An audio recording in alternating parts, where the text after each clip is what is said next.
श्री गणेशाय नमः। ओम श्री सरस्वत्यै नमः। ओम श्री गुरुभ्यो नमः। सच्चिदानन्दरूपाय विश्वोत्पत्त्यादिहेतवे तापत्रयविनाशाय श्रीकृष्णाय वयं नुमः। श्रीकृष्णाय वयं नुमः। वसुदेवसुतं देवं कंसचाणूरमर्दनं देवकी परमानन्दं कृष्णं वन्दे जगद्गुरुं। कृष्णं वन्दे जगद्गुरुं। मूकं करोति वाचालं पङ्गुं लङ्घयते गिरिं यत्कृपातमहं वन्दे परमानन्दमाधवं। परमानन्दमाधवम्। ॐ वाङ्मे मनसि प्रतिष्ठिता मनो मे वाचि प्रतिष्ठितम् आविराविर्मएधी वेदस्य माणिस्थः श्रुतं मे मा प्रहासीः अनेनाधीतेन अहोरात्रान् सन्दधामि ऋतं वदिष्यामि सत्यं वदिष्यामि तन्माम् अवतु तद्वक्तारमवतु। अवतु माम् अवतु वक्तारमवतु वक्तारम्। ॐ शान्तिः शान्तिः शान्तिः। सदाशिवसमारम्भां शङ्कराचार्यमध्यमाम् अस्मदाचार्यपर्यन्तां वन्दे गुरुपरम्परां। श्रुतिस्मृतिपुराणानाम् आलयं करुणालयं नमामि भगवत्पाद शङ्करं लोकशङ्करं। शङ्करं शङ्कराचार्यं केशवं बादरायणं सूत्रभाष्यकृतौ वन्दे भगवन्तौ पुनः पुनः। ईश्वरो गुरुरात्मेति मूर्तिभेदविभागिने व्योमवद्व्याप्तदेहाय श्रीदक्षिणामूर्तये नमः। श्रीदक्षिणामूर्तये नमः। श्रीदक्षिणामूर्तये नमः। श्रीकृष्ण गोविंद हरे मुरारे हे नाथ नारायण वासुदेवा जिह्वे पिबस्वामृतमेतदेव गोविंद दामोदर माधवेति। हे कृष्ण हे यादव हे सखेति।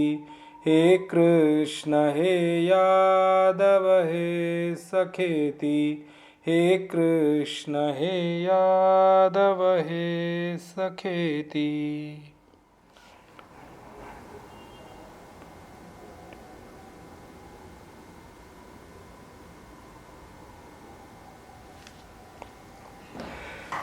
So in the last episode, we were looking at shloka number 43. We read the shloka number or verse number 44 also. So we'll get straight into the 43rd verse first and complete this before moving on to the 44th, which we also read last time basically, but we couldn't get into the explanation of that. So Bhagwan says in 43rd verse, I will read actually 42 and 43 together and give you just a gist before I move on to the 44th. Bhagwan says in the 42nd verse, Yamimam pushpitam vacham pravadantya vipaschitah vedavadaratav partha nanyadastiti vadinah kamatmanas swargapara janma karma falapradam kriya vishesha bahulam bhogaishwarya gatim prati. So from the 42nd verse, Bhagwan is talking about those people who give very decorated statements about what? About karma, about action, that there is nothing else to worry about in this life. Just focus on action. Action will give you everything. Now, just remember one thing. When I talk about those people who talk about these decorative statements, another thing I wanted to bring out also there is they are very, very proficient in language. Now, remember one thing, in why they are able to give you a decorated statement, because their command over language is very good. Because their command over language is very good, they are able to create it the whole story around action and give you all kind of explanations which sounds very convincing. That is why Bhagwan used the word yamimam pushpitam vacham. They decorated in such a way because their command over language is so good that they can create different words. They can come up with very different words, new words and all, to make you explain in those aspects of action, and they will push you in such a way that you will also feel, yeah, what he's saying is correct. I just wanted to highlight one thing here, which is why I brought this together now again also, because it's a completion, 42nd, 43rd and 44th verse. Now, when I say about, those people they have got good command over language. Now, one thing I want to just bring out here is command over language. Language is just a medium of communication. Remember that, huh? But, the world has changed so much. The more somebody has got command over language, we start thinking that that has become the definition of being educated. Now, for us, educated now becomes what person can speak, good English, he can speak, have got good command over language, can explain things very well. Now, remember one thing, language is just a mode of communication, a method of communication. Language itself doesn't bring out knowledge. Knowledge is something else. But yes, knowledge of language is required because you will study subjects in some language only. But the trend which has become now is that the more command somebody has got on language, they think that that person is very educated. But I'm sorry, that's not the case here. Bhagwan says, they have very good command over language. They can communicate very well. They can, through communication, inspire people, or through communication push people. Either ways I'll call it. Okay.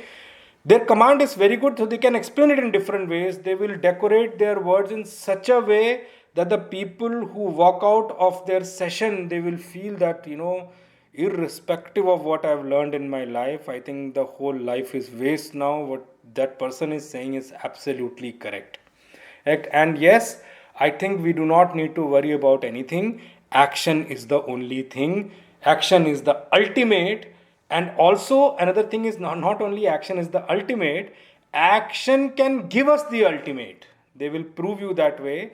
Because of that, they have got good name. And these days I can use this word, which is, I do not know how it has become the benchmark.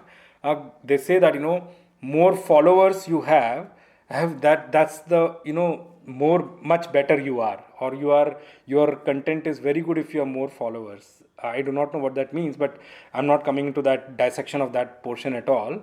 But the thing is that, follower can never become a benchmark. Why? Because, if you just open these days social media, followers, I do not know, many people I heard, they even buy followers also, by the way. I do not know how it works, but that's not my point here. But because of the way they decorated their command over the language, the beauty of the way they present the things in that, on that forum and platforms, of course, one thing which they get is that they definitely get Aishwarya. Aishwarya means popularity. That is definitely there. And since they also get popularity, the people who follow them also feels that, they have got popularity, so I'm sure what they're saying is right also. But that cannot become the benchmark there.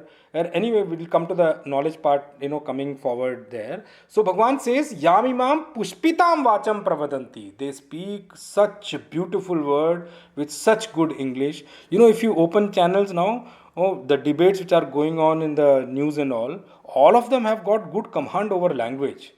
But language itself does not guarantee knowledge to you. I do not know. The communication, it's just a method or mode of communication alone. You can communicate, yes, definitely yes. But remember one thing, the sannyasis and mahatmas who know the truth, With many of them, they don't even come out to teach. Why? Because they don't see any purpose in that. They only see a purpose in establishing in that self and becoming one with that self. For them, these other things doesn't matter. Rare few of them, amongst the Mahatmas and Sannyasis, they come out in the world to help people, because that's what God wants from them. So technically, I will use one word here. Some of those Mahatmas, or some of those sannyasis who become Mahatmas, they may also have command over language, but their command over language is used for the purpose or the work of God. Why? Because this knowledge is not available easily. So some of those sannyasis and Mahatmas, God only gives them the willpower to just come out. God only gives them the prerna. God only gives them the motivation. God only pushes them that you just come out of the whole thing. That's that you can become one of the reason for spreading the knowledge also. Their command over language is used to spread knowledge. So, those people who do not have that complete knowledge, their command over language, I do not know what is going to do for for themselves also, for others also. So, Bhagwan says, Arjun, see, these are the people. They says avipaschitah. They, according to me, they have not understood life at all. They don't know the purpose of life also. Avipaschitah. Veda Vadarata, they may quote because they have command over language also, and they have read here and there Vedas also. They do the copy paste job of putting something from somewhere and attaching it somewhere and all those things. Remember one thing, this whole Vedanta is not just a PowerPoint presentation that you can just attach it from somewhere, put it somewhere else, and showcase it in that way. It is a deep subject. Somebody needs to sit under a guru who at the lotus feet of a guru to actually align with the sadhana of the guru also, and they themselves should also have some sadhana for them to grasp this deep and subtle subject. So Bhagwan says in the coming verses there, Arjun, so they are the people, Veda Vadarata Partha, na anyad asti iti vadina, and they will strongly propagate that apart from action nothing else is there. Now how are those people? Bhagwan explains in the 43rd verse, which we picked up last time. They are kamat manaha. They have at the locus or center of everything, their earth, what is at the locus and center of everything for them, every action for them, kama. Kama means desire. The only purpose why they act in this world, in this life, and the only goal for them is to fulfill their desires. Kama atmanah. Bhagwan Shankaracharya ji uses one word here, kamatmanah, kama swabhavaha, kama para iti artha. Bhagwan Shankaracharya says, kamatmana are who at the soul, their swabhav at the nature, soul means not exactly the self here, at the center of their nature, they are kama swabhava. They have only come here to fulfill their desire. Desire is at the locus, at the center of every action they do. Kama paraha. Kama para iti artha. For them, ultimate is action. Now that's para means which is beyond. So ultimate for them is action. For them, nothing else is there. Action alone is everything, because action becomes one of the reason for them to fulfill their desires. Now remember one thing, when Bhagwan is saying all these things, please don't misunderstand this at all. Bhagwan is not putting down action at all. He is not saying action doesn't do this. Don't take that meaning at all. Bhagwan says definitely yes. If you are focused on action, action will help you to fulfill your desire. But is that your ultimate goal in life? You may have fulfilled your desire. I'll use one word here. You may have fulfilled your desire maybe, for 30, 40 years of your life. Yes, you may have fulfilled your desire. And action may have helped you to fulfill your desire. But what next? What is there after that? 50 years you may have fulfilled your desire. Yes, that's true. You may have got comfort from them. You may have got bhoga and akshwarya, which Bhagwan is going to talk about also. In the coming verse also he's talking about touching that thing here also.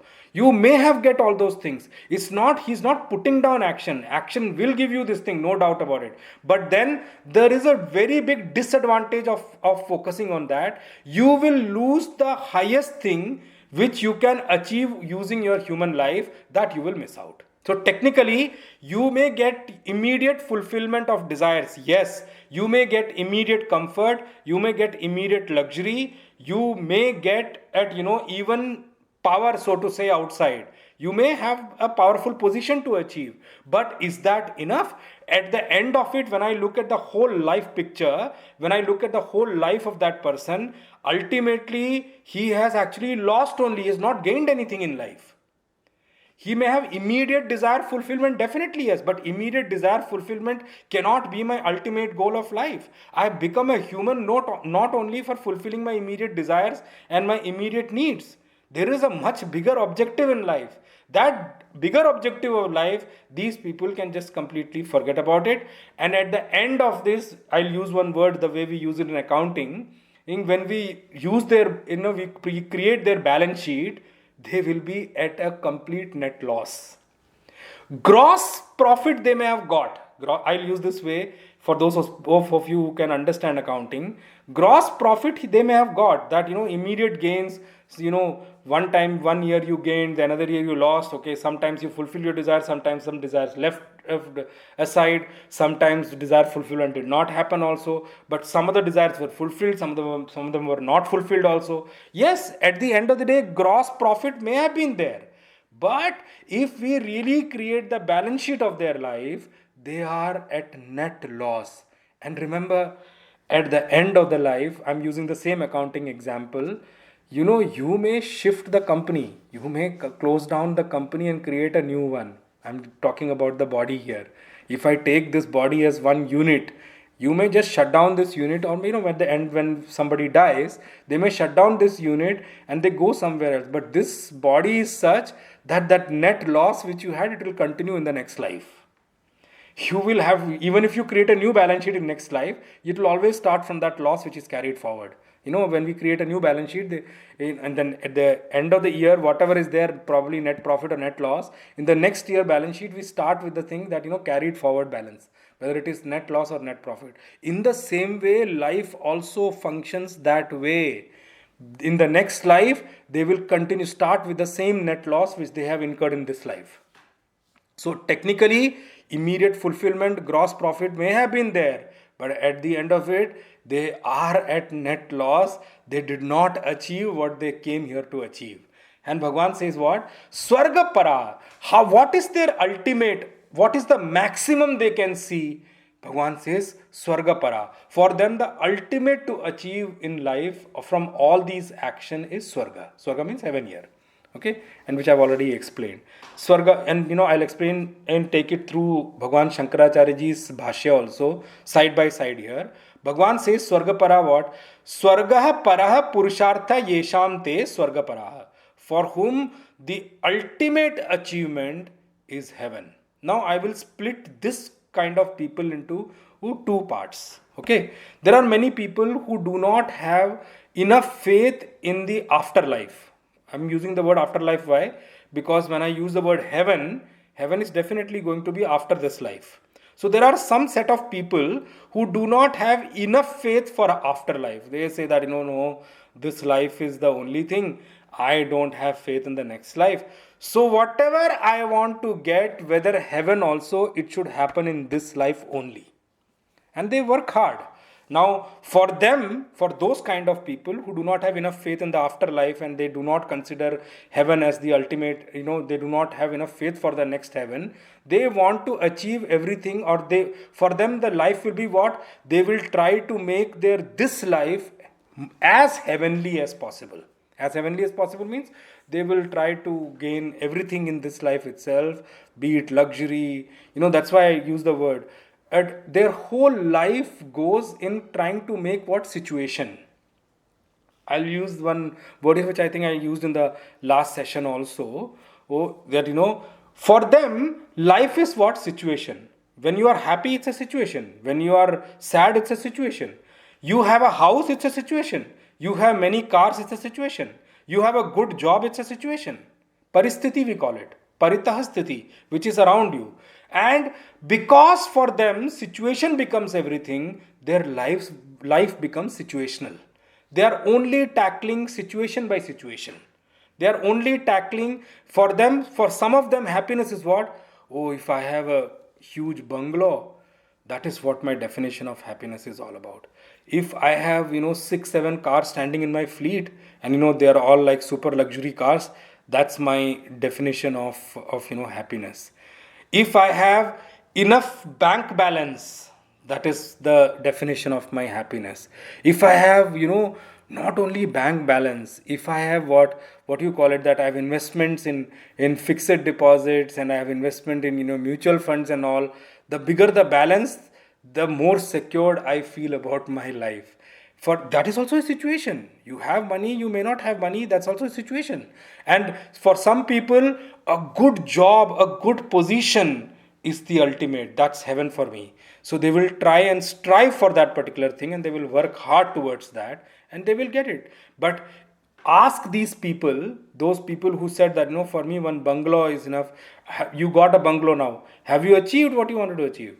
They will say that life is in the same place. You have 6, 7 cars, have you achieved what you wanted to achieve? Do you feel fulfilled? No, the answer is not there, because they are trying to do immediate firefighting. They are only managing situation by situation. Now they don't understand one thing, that this situation is only one part, small part of life, and they keep changing. Good will come, good won't stay for long, bad will also come, but you cannot spend your whole life managing situations. Your life is not meant to just firefight with these situations. You are not a fireman. You are not here to just fight through the situations. You are not here to just fight for the situation. There is a bigger objective which is left there in the busyness of firefighting through these situations, or trying to build situations good or conducive for that person. They end up spending their whole life in these situations. But then we need to remember, a person will retire at the end. What will he do after that? What is going to happen? The whole life went in situation. That age is not, or you are not apt enough to get to this knowledge and all, because you didn't do enough practice in the beginning. You have to contribute brick by brick towards your spiritual life. That is the reason I keep saying in the group which I run for the podcast listeners also, and also to all the listeners here, all the students who come for the class also, that please remember, situation making or building a situation cannot be your ultimate goal. There is a bigger objective which is there in the life. The sooner you get this, you will start building. I definitely congratulate those people, so young people from school and colleges, when they come and ask me questions, and they're in the group also. I definitely congratulate them. Why? That it's very good, it's God's grace that they have been able to start this journey early in life, because they have already start to put brick by brick their own mansion of spirituality for them, that when they grow old, they will be in a very well protected environment. So what, whether they achieve in this life, that is not important to know. That is God's grace. Let God decide that. But at least they have built something for themselves in this life. They have not wasted this life in managing situation. Bhagavan says, Swarga Paraha, Swarga Para Purushartha. For them, the ultimate objective, ultimate goal in life is heaven alone. Swarga, achieving heaven. And I told you, the first kind of people, for them, they will build everything to make this life heavenly. Whether it is, a bungalow, whether it is car, whether it is a good job, whether it is a position, you name it, a good family, whatever you can name it, they will try to do that. And there are second set of people who are not such thing. It's not that they definitely have faith in the afterlife also. So for them, the action will be divided into two portions. What? They will definitely want to achieve things in this life also, but they will keep aside some for the next life. Okay? The first kind of people, whatever they earn, whatever they, inherit here or whatever, they will only spend that for themselves and their own immediate people. Remember one thing, the reason I'm saying this, there is a bigger portion I said in one of my talk of Srimad Bhagavad, the spiritual secrets of Srimad Bhagavad, that whatever we earn, a portion of it should definitely be invested to earn punya. Punya means to earn merit. Remember, because whatever you earn here, from that only you can and generate punya. So one of the part of our earning should definitely go to earn punya. Why? Because I use that word in the Srimad Bhagavad, the spiritual secret of Srimad Bhagavad, that punya only goes with us life after life. And I gave a couple of examples there also. I'm not repeating it here. So there are many things which we get out of our punya only. Like I gave you one example which I can give you now here also. We got good parents in life. We didn't buy them. We didn't spend money to buy them. We got it from our punya only. And we got a good couple life, like a husband and wife life. We got a good husband, we got a good wife, we got good children. They are all part of our punya only. And another thing, I'll tell you one thing very important: without punya you cannot reach self knowledge at all. You reached a guru, you reached a self knowledge camp, you reached a self knowledge class. It is not possible that it is without punya. With punya only you reach there. But the problem is, man understands the power of money, but they fail to understand the power of punya. Merit, we have to use our earning to, one portion of our earning to earn merit also. Everything can't be taken to the next life. Whatever money you earn here, whatever currency you earn here, it can't go with you to the next life. There is another currency which works there. There are another currency which is going to work in the next life also. Some people are born in a very rich family. Some people are born in a very comfortable environment. How? It's part of their punya only. So their punya plays a bigger role than money. But unfortunately, the problem is, in today's world, people don't understand and the power of punya. They only understand the power of money. And I used one word there. Money can't buy everything. Now I'll use one example. If you have money, then go and buy a guru, reach a guru yourself, try. You can't do it. So we must think through this very carefully, that some portion of whatever we earn, whatever we inherit, should definitely be spent in earning punya. And I think I said that in the group also. How do you earn punya? By donating to temple, by donating for religious functions, by donating for the spread of knowledge of Sanatan Dharma. These are the ways of earning punya. But Bhagavan says, these people, the second set of people, are those who have got faith in the next life, after life. So they spend some part of their earning in ensuring luxury and ensuring comfort around them for this life, but some part of it they put it for the next life, because they have a goal that they want to earn swarga in the next life. They don't want to fall into hell or anywhere. So they contribute towards that. So Bhagavan says, is te swarga paraha, swarga pradhanaha. For them, the ultimate, the first set of people, their ultimate is action and luxury and comfort around them, making a heaven in this life itself. For these second set of people, their ultimate is a swarga pradhana. Their ultimate goal is swarga. Why are you doing all these things? Because listen to me very carefully. Whether I get it in this life or not doesn't matter. But in the next life, I definitely want Swarga. After this life, I want heaven. I want to reach there. Now, Bhagavan and Shankaracharya says, he uses the word, because Bhagavan Krishna also uses there, Kamatmana Swarga Para. How is all these things and all these action Janma Karma Falapradam? What it will lead you to? It will lead you to a next life. It's not going to free you from life at all. Why? You have done an action. Okay. Now, maybe most of the part or some part of the action, what you have done and whatever fruit you get, you will enjoy here. But all of that you can't enjoy here. So some will go into the next life for definitely sure, because every action, by the time you are here, everything may not give you result also. I'm giving you a very small example. Some people will, give you mutual fund or anything, and they tell you that, it will mature in this much period of time. Okay. Now, God forbid if you are not there during that period of time, whosoever is the next, they will earn it. But the earning will come in a particular period of time. That's how the, fruit of action also works. When you do an action, everything you may not get here. You may get some part of it in the next life itself. As I told you, most of the things which we are enjoying here or facing here is coming from our past life.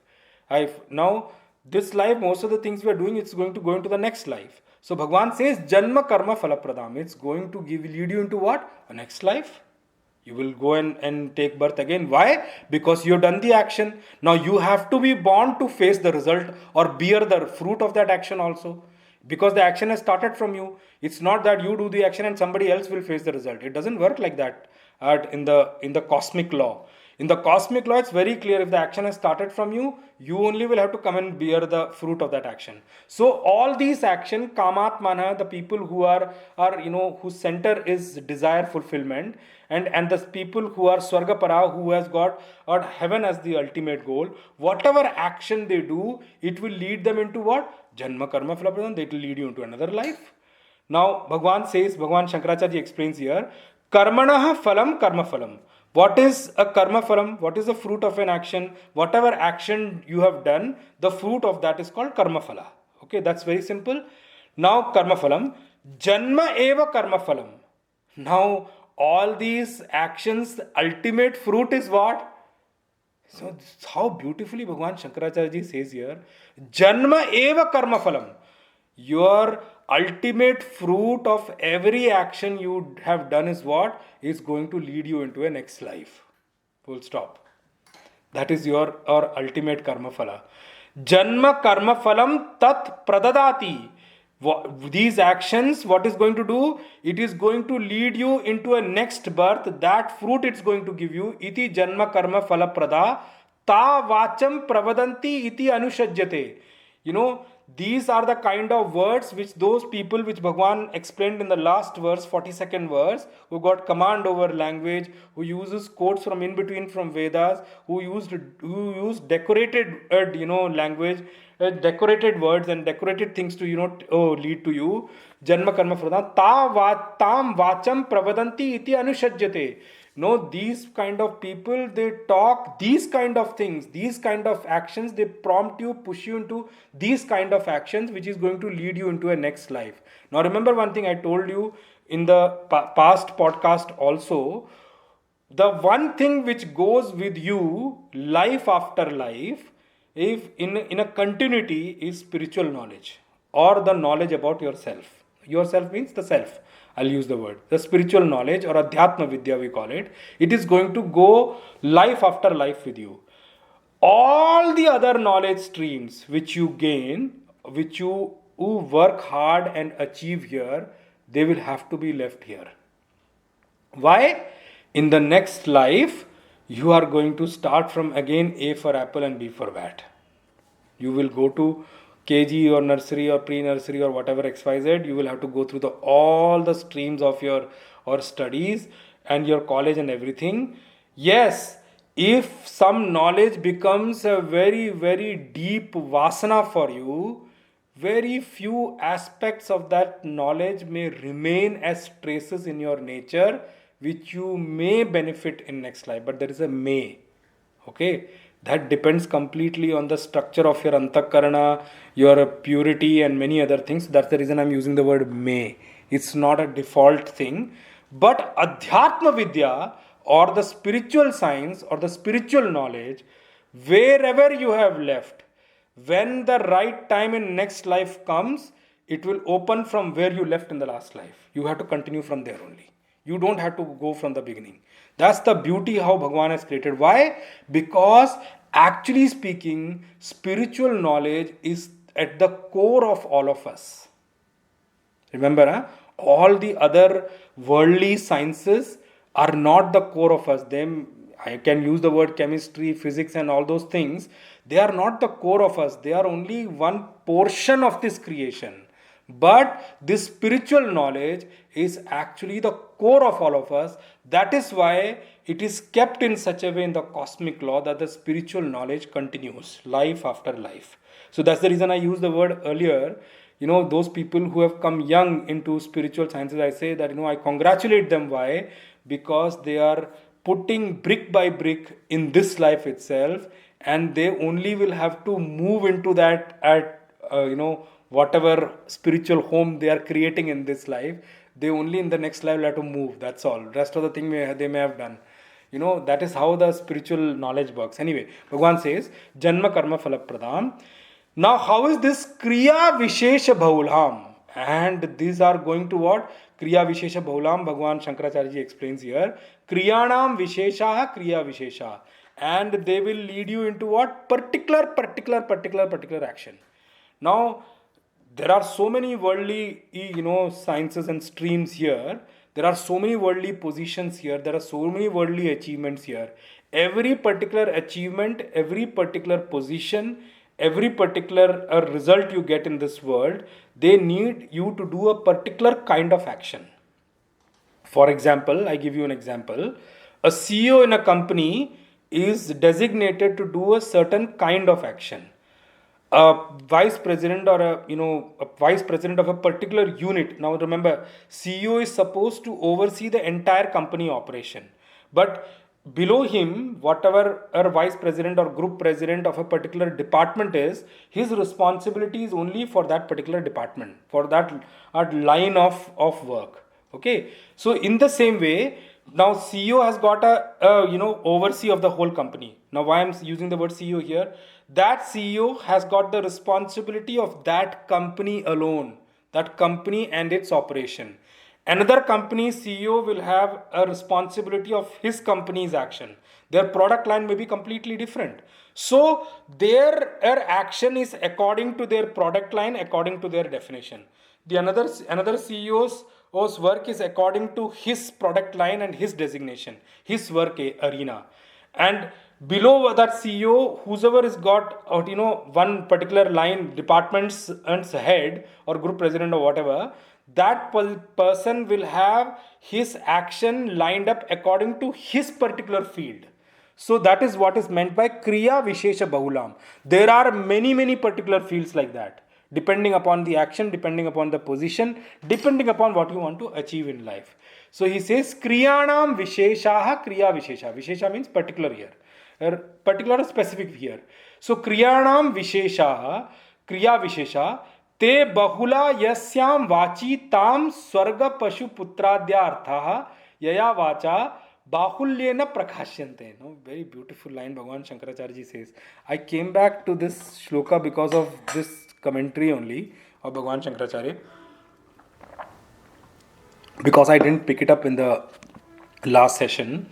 Bhagwan says Kriya Vishesha te bahula yasyam vachi tam. Now these people who propagate action, who these decorated words they use for action, who push people into action or who recommend action as the ultimate, how is their actual wordings? Yasyam vachi tam swarga pashu putra adi artha. Now their achievement will reach where? Swarga, heaven. Pashu means animal. Animal here means, you have all the kind of assets, you call it actually. Putra means you have, Putra means here two things we can talk about. Putra means definitely family and lineage, expansion of family and lineage, that I am my children, grandchildren, and they can see that. So Bhagwan says, Yasyam vachi tam swarga pashu putra adi artha yaya vacha bahulyena prakashyante. Now remember one thing, their maximum approach is what? Your achievement. Bhagwan Shankaracharya has put in 3 lines here. Swarga, heaven. They will lead you to heaven. Pashu means it will lead you into assets. Pashu, in those days, they used to call it, the number of horses, the elephants, and other things they have. Those people who grow cow at home, they have how many cows you have and all those things. So Pashu, that means there.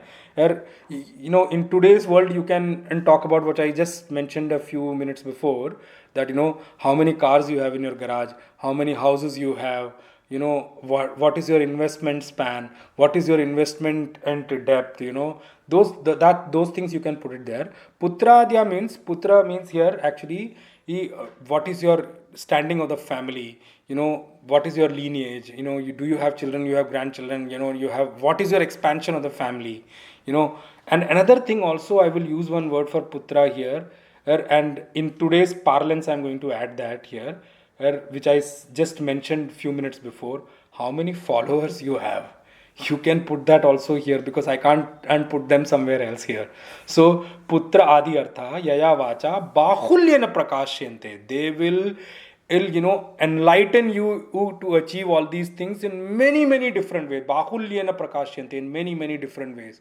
You do this, you will get that. If you don't do this, you won't know, you will suffer throughout the life. If you do this, your life is luxury. You just need to sit back and relax. You do this and all those kind of things. Now, Bhagwan uses one word, Arjun, what is their gati? Bhagwan uses in the last portion of this verse, Bhoga Aishwarya Gatim Prati. It's according to Bhagwan, it is going to lead them into Gati means ultimate achievement, ultimate goal, ultimate achievement. I'll use the word. Ultimate result of them is what? Bhoga Aishwarya. Now, which I used last time. There are two kind of results which comes from action, and for any action which you look at. What? One is there are some people who only want to build comfort and luxury around them. Bhoga. It is at the level of your body. Okay, bhoga. There are some people who definitely want comfort and luxury. There are some people who only want comfort and luxury. They have got really selfish interest that, I should have a comfortable and luxurious life. I don't care about anything else. And such people, they will definitely work hard and they will be able to create a luxurious environment for them. But that is the ultimate for them. So that's one part of the thing. There are certain other kind of people who don't stop themselves at comfort and luxury. They have a desire to get power also. Comfort and luxury is okay, but comfort and luxury is of what use? If people don't respect me, if I don't have a fan following, if I don't walk out of my bungalow or my house and there is not a big crowd waiting to cheer me up, what is the use of such a kind of a luxury and all? And these things you will see, especially the artists and all, for them their ultimate focus becomes this way also, that I should have a big fan following, I should have so many million followers and all those kind of things. The follower is a very big trap, by the way. Now the best part about this is, I can and go on and talk, but I don't want to bring it up here. Where Bhagwan says, Arjun, their gati, their ultimate achievement is split into two parts: bhoga and aishwarya. Either it will lead them into comfort and luxury, or it will ultimately lead them into power. Power is political also, that way you need to remember that. There is like bureaucratic power also, there are like political powers also. What to talk about, I'll bring up one example here. For some people, I don't know, they have such lackadaisical thought process, such a lacking in vision, that they end up misusing their power, which is just a temporary feature in this life. The power is also not permanent. How can somebody think that this position is going to remain with me ever in my life? Okay, I'm just telling you one example. Even if the power remains with you and unfortunately you end up losing the life, if before you lose the power, I'm just giving you an example, hypothetical example. What will happen in the next life? This power is not going to go with you. Remember one thing, all these bhoga, aishwarya, everything is only temporary for this particular life. Now some people become so much caught up in this power and all, they start to, trouble other people with their power. They start to misuse their power to put down other people, and innocent people also. I can give you so many examples. So many people have come to me, asking that, I have done nothing, but I do not know why some officer is troubling me. And they're just misusing their power. I have so many examples to talk about that, but I can't bring up all of them here. But I'm just saying, for some people, the power goes into their head so much that they start misusing that thing. They think that that is permanent with them, but they don't understand. Even bhoga, aishwarya, both of them are temporary. It's only for this particular life. And Bhagwan says, Arjun, bhoga, aishwarya, gatim prati. It's only going to lead them into bhoga and aishwarya. Bhagwan Shankaracharya ji explains this line here. He says, Bhogaishwarya gatim prati, bhoga cha aishwaryam cha bhogaishwarye. Bhoga and aishwarya, they are split into two parts. Tayo gatihi praptihi. when somebody achieves or reaches that particular result, what they achieve, that is called Bhogaishwarya Gatihi. Bhoga Aishwarya Tayo Gatihi. When they achieve or when they get the result of Bhoga and Aishwarya, when they achieve that thing, that is called Bhogaishwarya Gatihi.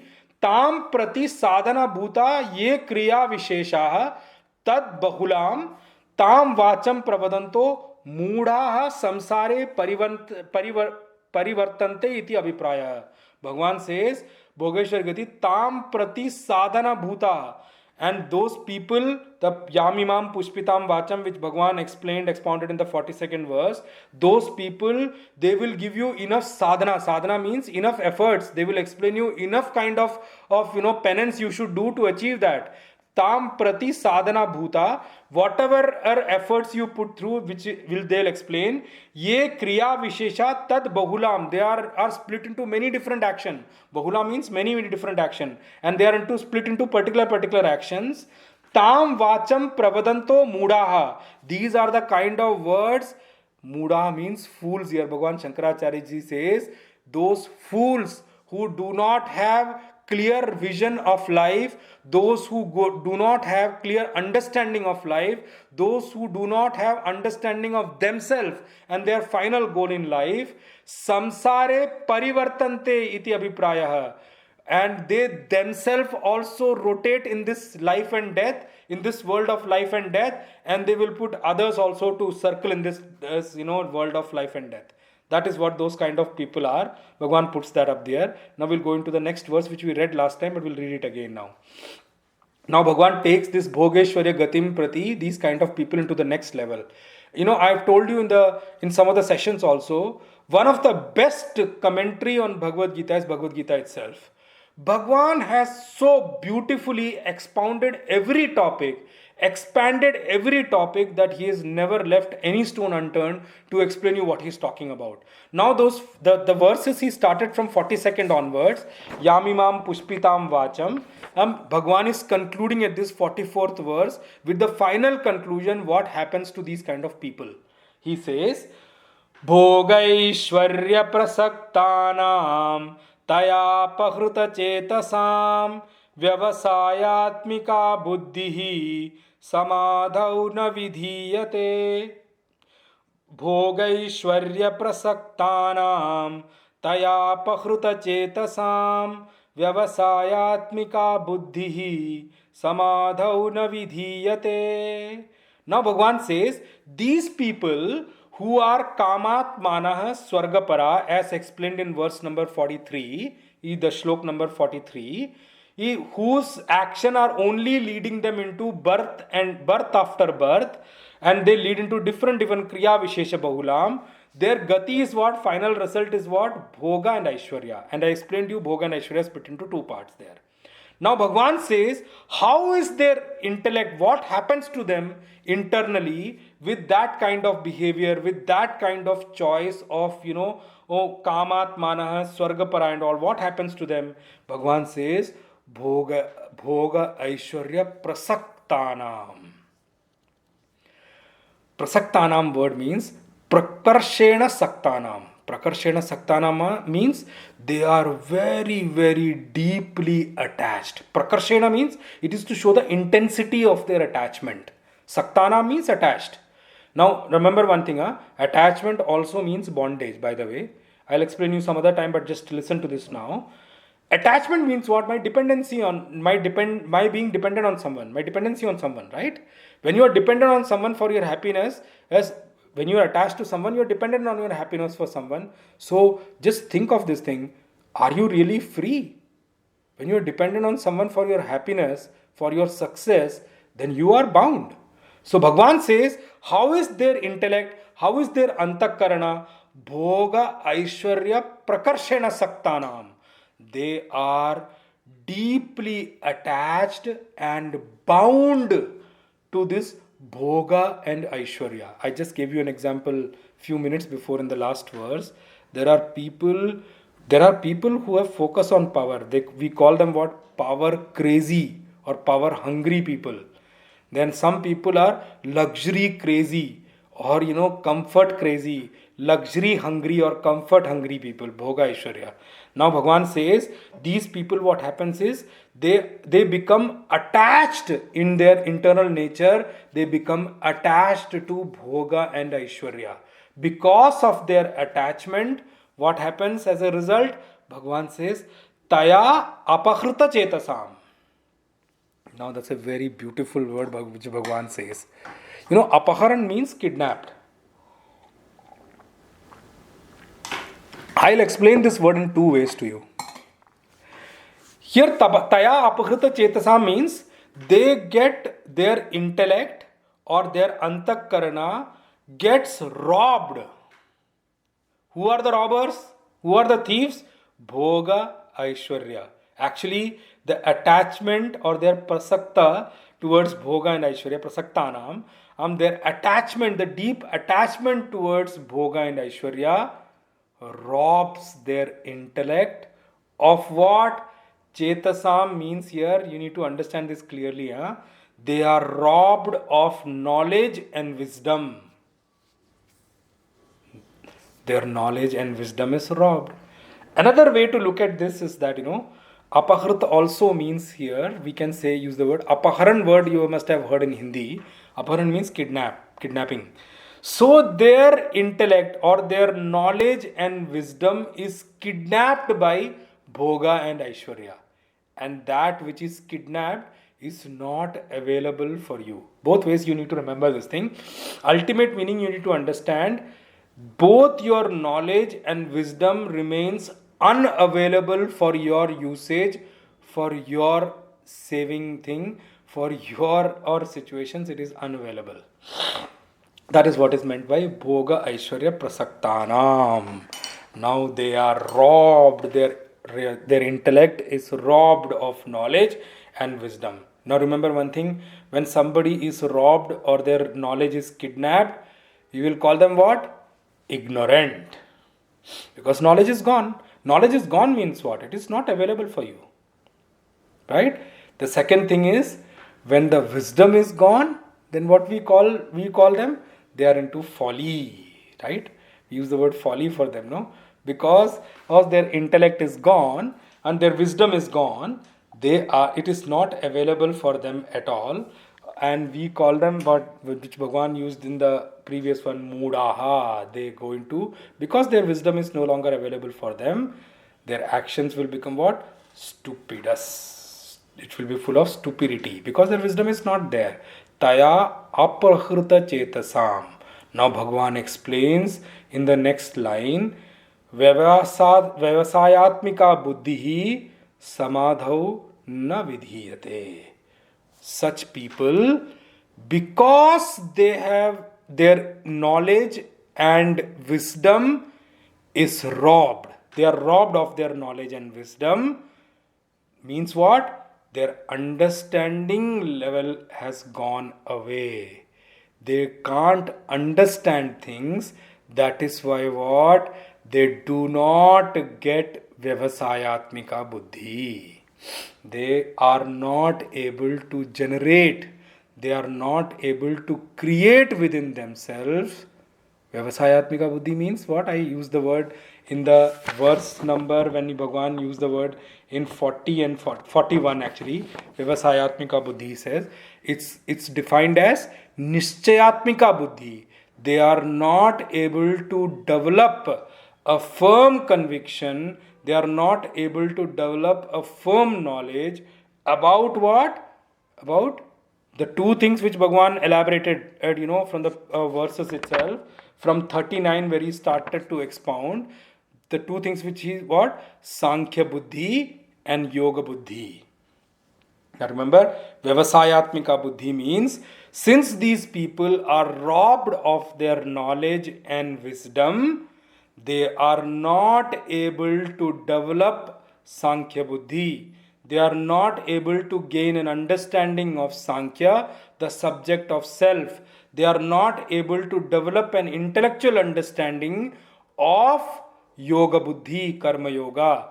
Because they are not able to develop Karma Yoga Buddhi, they will not be able to develop or move towards the Sankhya Buddhi. So technically, they are robbed or they are cheated in their life from their final objective. Samadhau na vidhiyate. Now, one more thing I want to just explain you also here. Samadhau here doesn't mean samadhi. Bhagwan Shankaracharya ji has explained that word. Samadhau here shabd means antakarana. I told you in Sanskrit you always have to take the contextual meaning. Okay, you can't take the literal meaning of the word. You have to understand the context because one particular dhatu has got many different meanings. So here samadhau means what? Actually antakarana. Samadhau na vidiyate. It's not that they are not able to meditate. Please don't take that meaning at all. These people cannot meditate. Meditate comes afterwards. Forget about that right now. Meditation is, I'm not even talking about that. But here, that is not the meaning here. Samadhav here means antakaranam, buddhihi. Matlab, they have got buddhi. They do not have their intellectual, their intellect available for them to gain or develop this knowledge, develop this understanding of the self. That is what is meant by samadhau na vidhiyate. So such people, because their knowledge and wisdom is gone, they do not have the ability to understand the self-knowledge. They do not have the ability to understand or even have faith in karma yoga. I told you, again and again I'm repeating this thing here, that Bhagwan is not against action. Please understand this thing and please remove this misunderstanding from your mind. Bhagwan is not putting down action. Because if you take that meaning, then the other problem which happens is, if you take that meaning that Bhagwan is against action and you have not understood Karma Yoga, then the next possibility is that you will fall into inaction. Please don't do that. Please don't do that at all. That is not what Bhagwan means here. Bhagwan is not promoting inaction here. Please understand that. Bhagwan is definitely promoting action. But Bhagwan is saying what? He is saying action is a must. Because that is what keeps this entire creation going. Action we must do. Bhagwan is not pushing us into inaction at all. But Bhagwan says mere action is not enough. Mere action is what Bhagwan is refusing us to do. Bhagwan is pushing us not to do. Mere action will lead you into only these two results, Bhoga and Aishwarya. It will give you what? Janma, Karma, Falapradam. It will lead you into life after life. It will give you maximum lead you into Swarga. So Bhagwan says, Arjun, I am not telling you that action is ultimate, but the only thing is that I am not telling you that action is nothing at all. Don't do action. Don't please fall into inaction at all. I am telling you, mere action is not enough. If you do action, definitely yes, you will get these results. That's not, it's not that it is not going to come to you. You can see around, people have achieved results also. But Bhagwan is saying it is not enough for you to lead your life. It is not enough for you to move ultimately in your life. It is not enough for you to actually make a progress in your life. And I told you what? Don't forget what I have taught you before. The progress I'm talking about is not the horizontal progress. Now remember one thing, let me put that into the horizontal and vertical growth also. Bhagwan says mere action will give you what? Horizontal progress. Definitely yes, it will give you. It will give you Bhoga and Aishwarya. And if you do not do action, or you do Nishiddha Karma, if you do inaction, or if you do wrong action, you will fall into the lower bracket of the horizontal. It will pull you down in the horizontally also. So that horizontal result I am not discounting. I only told you that horizontal growth is also there, vertical growth is also there. Definitely yes, you may move from on the axis of x, the y-axis, you can move into the growth also, doesn't matter. You will move, definitely yes, as horizontal growth will be there if you do action. But Bhagwan is saying horizontal growth will lead you to maybe to the what? End of the y-axis, on the top of the y-axis. But is that enough? Next life you will again start from the 0 point, the median of the x and y-axis, the 0 point. And you will start from there. So Bhagwan is saying that is not enough of Arjun, that horizontal growth is not enough. If you have Karma Yoga Buddhi, there also you remember, in Karma Yoga Buddhi also you are doing action, but you are not doing mere action. Karma Yoga Buddhi will, along with, it's not that, please remember one more thing. Karma Yoga Buddhi doesn't mean that, oh, I can move on either of the axis only, right? I can either move on y-axis or I can move on axis. No, that's not the case. When you plot a graph, when you plot points in the graph, of course you can move at the positive side of both x and y axis. So remember one thing, Karma Yoga is actually going to lead you into that. Is going to lead you into grow vertically also and horizontally also. So you will grow on the y-axis also, because the result of your action will definitely come to you. But the thing is, you will put inch by inch, you will grow on the vertical axis also. Vertical growth also you will put towards. That is why Bhagwan is propagating or expounding this fact. Arjun, remember, do Karma Yoga. And Karma Yoga, the moment you start doing Karma Yoga, it will start making you grow on the x-axis. That's the first thing. And it will make you reach to a point after which Karma Yoga will drop you and the Sankhya Buddhi will start from there. Now remember, Karma Yoga, when you are doing Karma Yoga also, Sankhya Buddhi will go parallelly. But after a point in time, Karma Yoga will drop from there and Sankhya Buddhi will take you forward, which is the ultimate level of the x-axis, which we call about. Now, Bhagwan says here, Arjun, this is what you need to understand about the action. Bhogaishwarya prasaktanam tayapahrita chetasam vyavasayatmika buddhi samadhau na vidhiyate. These people, they will not get enough mental power at all, because their knowledge and wisdom is, they are already robbed of their knowledge and wisdom, or their knowledge and wisdom is already kidnapped. Now, one more thing I want to use the thing here before I move on. The one thing more you need to understand is, when I spoke about in the last session that there are people, when we talk about other religions, for them also, many of them, their ultimate is heaven, or Jannat, and whichever way we call it. When we call this heaven and all, remember one thing, heaven is also a situation. As I explained you in the previous verse, we are trying to build situation. Heaven is a situation, no? When we will get a new body, we cannot go with this body to the heaven. We'll get a new body, and there will be situation around us of happiness, luxury and all. I've already explained you how Puja Gurudev explains heaven in the previous last two sessions. I've already explained you that. So heaven is also a situation.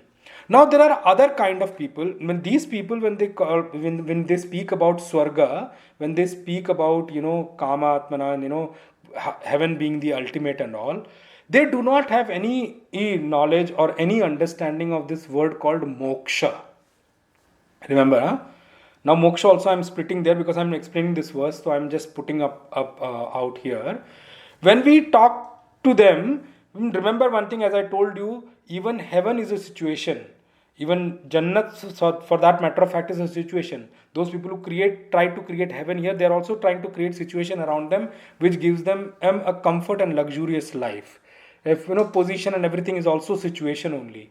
Now there are another set of people. Now these people which I spoke about, they do not have anything called moksha. They have no understanding of moksha. They do not have a word about moksha. There are some other set of people also who accept moksha, who do talk about moksha. But for them, the level of moksha is what? At maximum level of moksha is Brahmaloka, Vaikunt Loka, Saket Loka and all. Now I want to bring that out also. When those people also talk about moksha, their definition of moksha is also not complete. Okay, moksha means realization here, ultimate realization when we talk about. So their definition of moksha is also not complete. Why? I use it now here. When we talk about Brahmaloka, now remember this thing, Brahmaloka is also a situation. Just think over it. In Brahmaloka, Brahmaji is there. All those people who have reached Brahmaloka, they are there. They have their situation around them. It is also a situation. Vaikunt Loka is also a situation. Now these people, their definition of moksha is maximum to Brahmaloka. And they cannot perceive about the actual definition of moksha, which Bhagwan Shankaracharya and Advait Vedanta talks about. And that's called there is an achievement, there is a realization which is situationless. There are no situation around you. Even though you exist, you as in, remember, there the you is not individual you. The existence is there. But that existence is there without any situation around. And remember, without any situation around, existence is there and there is absolute bliss all the time. We use the word Anand Bharpur hai labalab. It's full of bliss. Full of bliss. But remember, when the situation, when you try to gain ananda or when you try to gain happiness from situation, the moment situation goes, the happiness goes. Now remember, there is something called moksha realization. I'm only, just guiding you through the final realization objective. What Bhagwan will also bring it up in the shloka from verse 55th onwards, when he brings that up about sthita prajna. There is this situation there is this is achievement, not situation, there is this achievement which is situationless, where existence is there, but there are no situations, and there is bliss absolute all the time, because it is not dependent on any situation at all. It is situationless bliss, and that is what is called actual realization. Then Bhagwan will explain that in the Sthita Pragya, as I told you. So remember, actual realization is this realization which is situationless and it is full of bliss with existence alone. Now remember, when I say existence alone, there is no mind, intellect or anything else there to grasp the situation and other things. You alone exist with absolute bliss. That is why in Vedant they use this word for explaining in Brahman as Satyam Jnanam Anantam Brahma. It's coming from Taittiriya Upanishad. Taittiriya Upanishad explains Satyam Jnanam Anantam Brahma. It's like it's endless and it's full of bliss all the time, and there is no concept of time also. Time I'm saying because I am explaining in time, so I'm trying to explain, whatever words you explain, that reality is non-explainable, it's non-comprehensible. You can only reach there and experience it yourself. So that's the kind of realization and Bhagwan is talking about, and Bhagwan is taking Arjun away from the other kind of understanding.